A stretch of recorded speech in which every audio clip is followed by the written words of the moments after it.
திருச்சி அரசு மருத்துவமனையில் சிகிச்சைக்காக அனுமதிக்கப்பட்டிருந்த 68 வயது மூதாட்டினுடைய கால் விரலை எலிகள் கடித்து குதறிய சம்பவம் அது தொடர்பான வீடியோ காட்சியில் வெளியாகி அதிர்ச்சி ஏற்படுத்தியிருக்கிறது.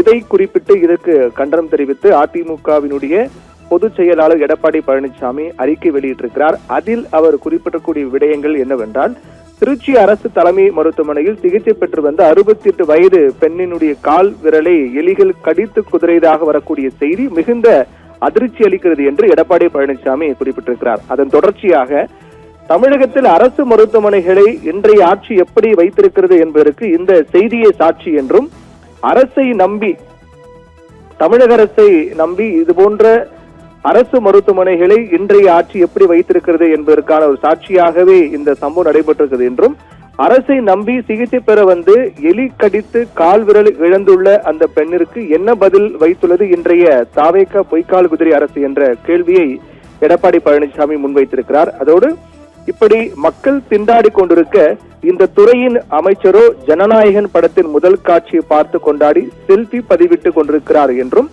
அவர் மட்டுமல்ல இன்றைய தினம் முதல்வர் முதல் அமைச்சர்கள் வரை அனைவரும் படம் பார்க்க லீவு போட்டிருப்பதாக வேறு செய்திகள் வருகின்றன என்றும், நாடும் நாட்டு மக்களும் எக்கேடாய் போனால் என்ன என்று பிளாஸ்ட் கொண்டாட்டத்தில் திளைக்கக்கூடிய புதிய நீரோ அரசுக்கு எனது கண்டனம் என்று கடுமையான கண்டனம் என்று குறிப்பிட்டிருக்கிறார். அதாவது நகரம் பற்றி எரியும் போது பிடியில் வாசித்துக் கொண்டிருந்த நீரோ மன்னரை குறிப்பிட்டு அது போன்ற ஒரு அரசுக்கு என்னுடைய கண்டனம் என்று எடப்பாடி பழனிசாமி குறிப்பிட்டிருக்கிறார்.